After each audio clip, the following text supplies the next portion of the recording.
নমস্কার বন্ধুরা, কেমন আছেন সবাই? আমি ভালো আছি, আশা করি আপনারাও ভালো আছেন।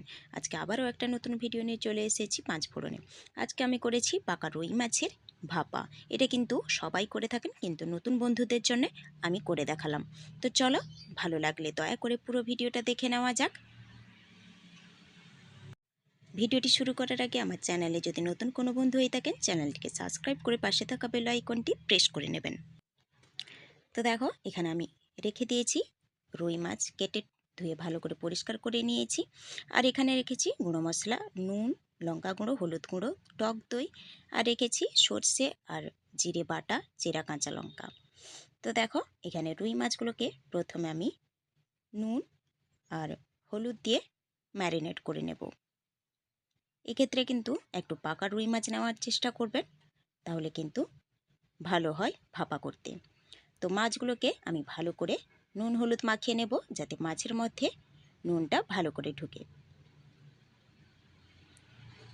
তো দেখো, মাছটা আমার ম্যারিনেট করা হয়ে গেছে। এবারে হাত ধুয়ে আমি উনানটা ধরিয়ে নেব। উনান ধরিয়ে নিয়েছি। এবারে বসিয়ে দিলাম কড়াইতে দিয়ে দিলাম সর্ষের তেল 2 চামচের মতো। মাছগুলোকে ভাজবো। তেলটা গরম করে নিয়ে মাছগুলোকে আমি দিয়ে দিলাম। মাছগুলোকে কিন্তু আমি খুব বেশি ভাজবো না, একটু হালকা করে ভেজে নেব। অনেক সময় কাঁচা রান্না করলে কিন্তু একটা গন্ধ থাকে, তার জন্যে এইরকম যদি হালকা একটু ভেজে নেন, তাহলে কিন্তু কোনো রকম কাঁচা গন্ধ থাকে না। তো দেখো, একদমই হালকা করে ভেজে নিচ্ছি।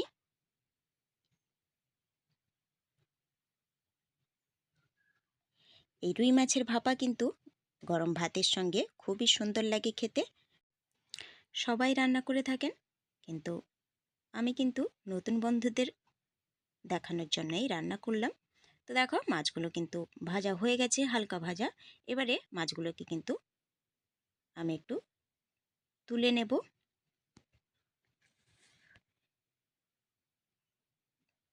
মাছগুলো দেখেই বুঝতে পাচ্ছেন কীরকম আমি ভেজেছি। একদমই কিন্তু হালকা ভেজে তুলে নিয়েছি। এবারে একটা টিফিন বক্স নিয়ে নিয়েছি, তাতে দিয়ে দেব সর্ষে বাটা। সর্ষে শুধু নয়, সাদা সর্ষের সঙ্গে আমি কিন্তু গোটা জিরেও বেটে নিয়েছি। এবারে আমি 3 চামচের মতো টক দই জলের সঙ্গে একটু ফেটিয়ে নিয়ে দিয়ে দিলাম। তার সঙ্গে দেব স্বাদ মতো নুন। নুনটা বুঝেই দিতে হবে, কারণ মাছ ম্যারিনেট করার সময় নুন দেওয়া ছিল। এবারে দিয়ে দিলাম 1/4 টিস্পুন হলুদের গুঁড়ো আর 1/4 টিস্পুন লঙ্কার গুঁড়ো। এবারে মাখিয়ে নেব। তার সঙ্গে কিন্তু আমি দেব 1 চামচের মতো সর্ষের তেল।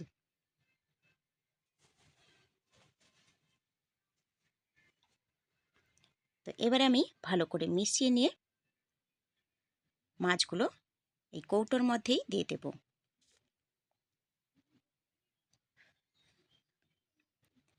তো দেখো, মাছগুলো কৌটোর মধ্যে দিয়ে কিন্তু আমি মশলার সঙ্গে কিন্তু ভালো করে মিশিয়ে নেব।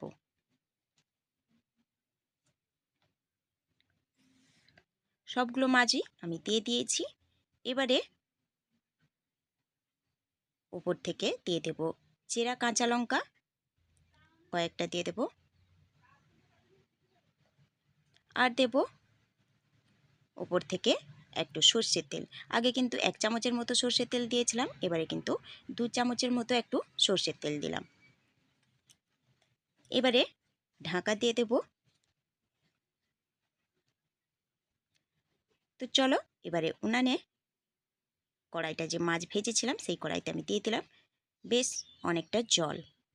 এবারে একটা স্ট্যান্ড বসাবো। স্ট্যান্ডটাকে কিন্তু এইরকম বসাবো না, উল্টে দিয়ে বসাবো। আপনাদের কাছে যদি না থাকে তাহলে একটা বাটি বসিয়ে দিয়েও বসাতে পারেন। তো দেখো, এবারে টিফিন বক্সটা বসিয়ে দিয়ে আমি একটা ঢাকা দিয়ে দেব। ঢাকা দিয়ে আমি এখানে 15 থেকে 20 মিনিটের মতো হাই আঁচে ফুটিয়ে নেব। তো দেখো, 15 থেকে 20 মিনিটের পর কিন্তু আমি ফিরে এসেছি।